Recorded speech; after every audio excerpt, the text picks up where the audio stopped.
थांबा, 1 मिनिट थांबा. मानसीचा आवाज त्या मोठ्या हॉलमध्ये घुमला. सगळे अचानक शांत झाले. रोहनची आई, त्याचे नातेवाईक, शेजारी, सगळ्यांच्या नजरा तिच्याकडे वळल्या. मानसीच्या हातात तिची छोटीशी मुलगी होती. तिच्या डोळ्यात अश्रू होते, पण तिचा आवाज खूप ठाम होता. ती हळू आवाजात म्हणाली, आजपर्यंत मी सगळं सहन केलं, पण आज मी एक निर्णय घेणार आहे. माझ्या आयुष्याचा अंतिम निर्णय.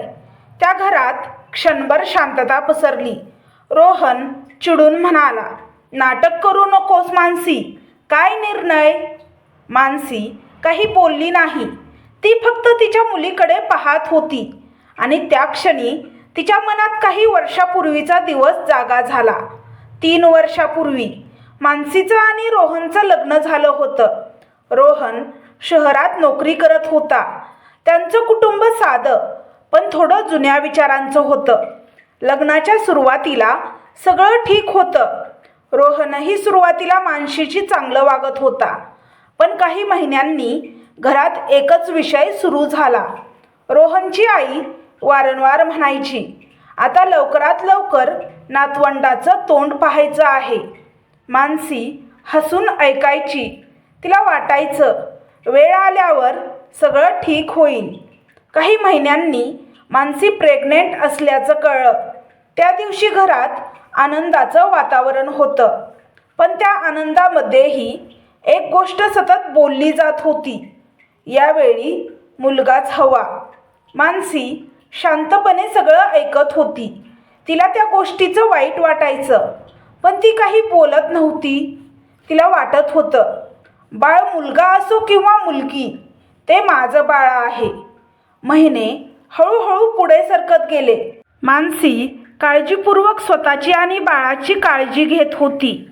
पण सासूचे मुलगाच हवा हे शब्द मात्र थांबत नव्हते. देवाने मुलगा द्यायलाच हवा, घराचा वारस हवा.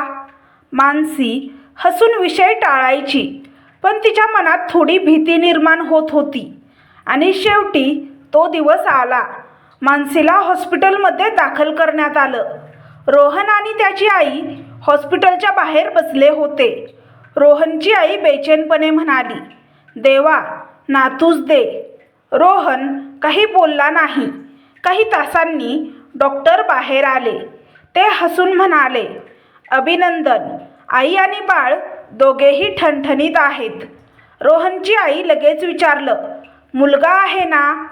डॉक्टर शांतपणे म्हणाले, मुलगी झाली आहे. त्या क्षणी तिच्या चेहऱ्यावरचं हसू गायब झालं. मुलगी? ती निराशेने म्हणाली. रोहनही काही बोलला नाही. थोड्या वेळाने नर्सने बाळ मानसीच्या हातात दिलं. मानसीने तिच्या मुलीकडे पाहिलं. ती छोटीशी, गोड आणि निरागस होती. मानसीच्या डोळ्यात आनंदाश्रू आले. ती हळू आवाजात म्हणाली, माझी मुलगी. त्या क्षणी तिच्यासाठी तो आयुष्यातला सर्वात सुंदर क्षण होता.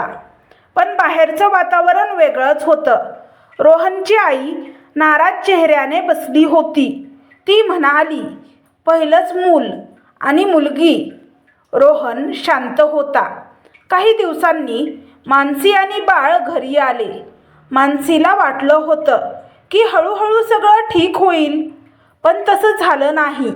सासूचे टोमणे सुरू झाले, मुलगीच झाली तुला, घराचा वारस कधी होणार? रोहनही फारसं बोलत नव्हता. तो आईच्या बाजूनेच उभा राहायचा. मानसी सगळं शांतपणे सहन करत होती, कारण तिला वाटत होतं घरात शांतता राहावी. ती दिवसभर घरकाम करायची, मुलीची काळजी घ्यायची, पण तरीही तिच्यावर आरोप होत होते. एक दिवस सासूने सरळ म्हटलं, तुझ्यामुळे आमच्या घराचं नशीब खराब झालं. मानसीच्या डोळ्यात पाणी आलं. ती म्हणाली, पहिली मुलगी झाली आहे, पण नंतरून आम्हाला बाळ होईलच ना. नंतर मुलगा होईल. पण सासू मात्र ऐकायला तयारच नव्हती. मुलगी हळूहळू 3 महिन्याची झाली. ती खूप गोड हसायची.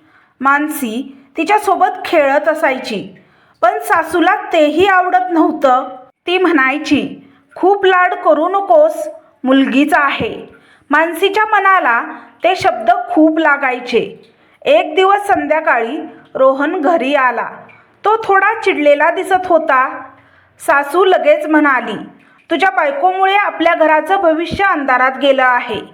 रोहनने मानसीकडे रागाने पाहिलं. तू काही कामाची नाहीस. मानसी स्तब्ध झाली. त्या क्षणी तिच्या मनात खूप काही चालू होतं. त्या रात्री मानसी झोपू शकली नाही. ती तिच्या मुलीकडे पाहत बसली होती. ती मनात विचार करत होती, मी अजून किती सहन करणार? माझ्या मुलीला जर या घरात आदर मिळत नसेल तर मी इथे का राहू? त्या रात्री मानसीने एक निर्णय घेतला. सकाळ झाली. घरात सगळे हॉलमध्ये बसले होते. मानसी शांतपणे बाहेर आली. तिच्या हातात तिची मुलगी होती. ती सगळ्यांसमोर उभी राहिली आणि ठाम आवाजात म्हणाली, आजपर्यंत मी सगळं सहन केलं, पण आज मी शांत बसणार नाही. सगळे तिच्याकडे आश्चर्याने पाहत होते. मानसी पुढे म्हणाली, माझ्या मुलीचा अपमान मी सहन करणार नाही. रोहन चिडून म्हणाला, मग काय करणार आहेस?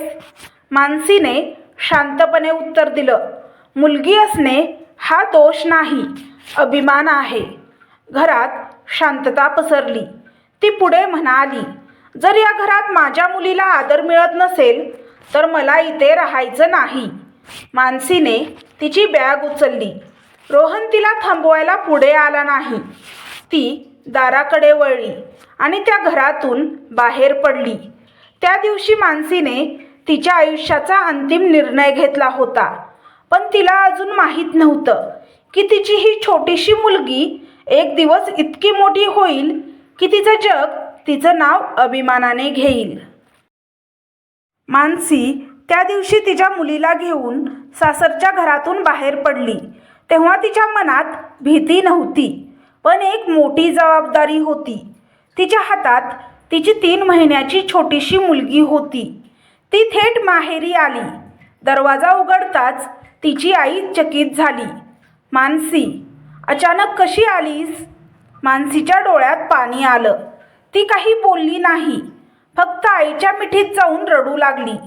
आईला लगेच समजलं की काहीतरी मोठं घडलं आहे. थोड्या वेळाने मानसीने सगळं सांगितलं.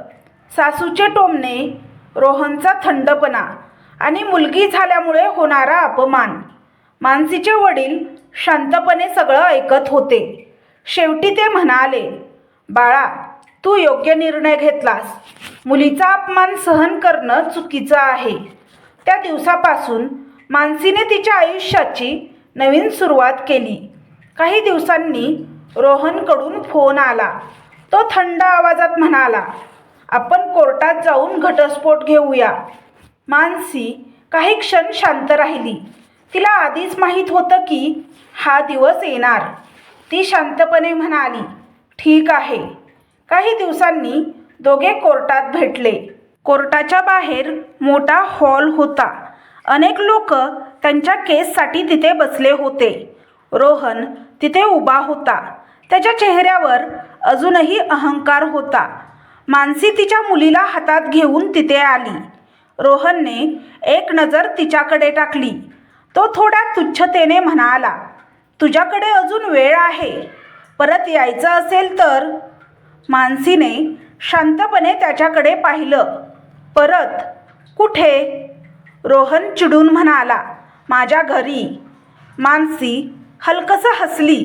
जिथे माझ्या मुलीचा अपमान होतो त्या घराला घर म्हणायचं का? रोहन पुन्हा म्हणाला, तुझ्यामुळे माझं आयुष्य बिघडलं. मानसीने शांतपणे विचारलं, मी काय केलं? रोहन रागाने म्हणाला, मुलगी झाली. हे शब्द ऐकून मानसीच्या डोळ्यात संताप चमकला. ती ठाम आवाजात म्हणाली, रोहन, आज मी तुला एक गोष्ट स्पष्ट सांगते. रोहन तिच्याकडे पाहत राहिला. मानसी पुढे म्हणाली, मुलगा किंवा मुलगी होणार हे स्त्रीच्या हातात नसतं, ते पुरुषाच्या हातात असतं. रोहन थोडा गोंधळला. मानसी पुढे म्हणाली, वैद्यकीय विज्ञान सांगतं की बाळाचं लिंग ठरवणारा घटक पुरुषांकडून येतो आजूबाजूला बसलेले काही लोकही त्यांच्याकडे पाहत होते. मानसीचा आवाज आता अधिक ठाम झाला.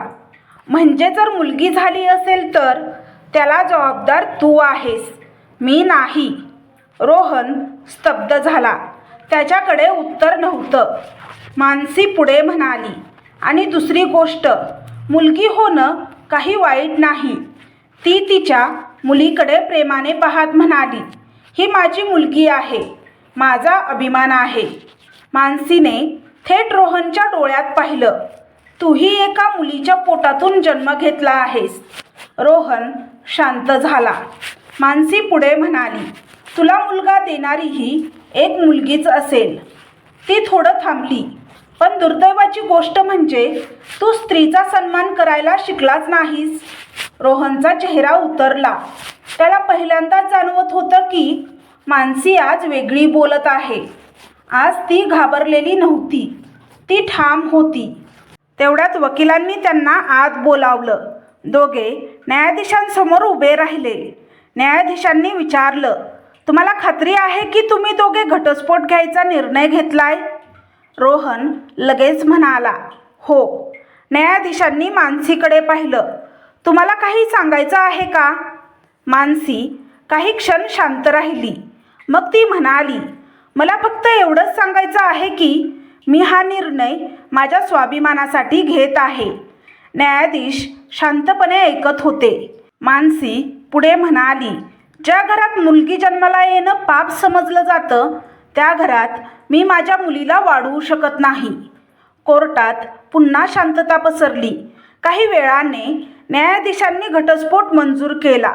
त्या क्षणी मानसीच्या आयुष्यातील एक अध्याय संपला. कोर्टाच्या बाहेर येताना रोहन म्हणाला, तू एक दिवस पश्चाताप करशील. मानसी शांतपणे म्हणाली, नाही रोहन, पश्चाताप मला नाही होणार. ती तिच्या मुलीकडे पाहत म्हणाली, कारण मी माझ्या मुलीसाठी योग्य निर्णय घेतलाय. ती मागे वळून न पाहता तिथून निघून गेली. त्या दिवशी रोहनला वाटलं होतं की मानसीचं आयुष्य संपलं आहे. पण त्याला माहीत नव्हतं की हीच छोटी मुलगी एक दिवस इतकी मोठी होईल की जग तिचं नाव आदराने घेईन. आणि त्या दिवशी रोहनला त्याच्या चुकीची जाणीव होईल. पण तेव्हा खूप उशीर झालेला असेल. या कथेचा पुढील भाग उद्या येईल. कारण आमच्या शेजारी एक कार्यक्रम असल्यामुळे गाण्यांचा खूप आवाज येत आहे. त्यामुळे पुढची कथा मी आज टाकू शकत नाही. त्यामुळे या कथेचा पुढचा भाग उद्या संध्याकाळी 9 वाजता येईल.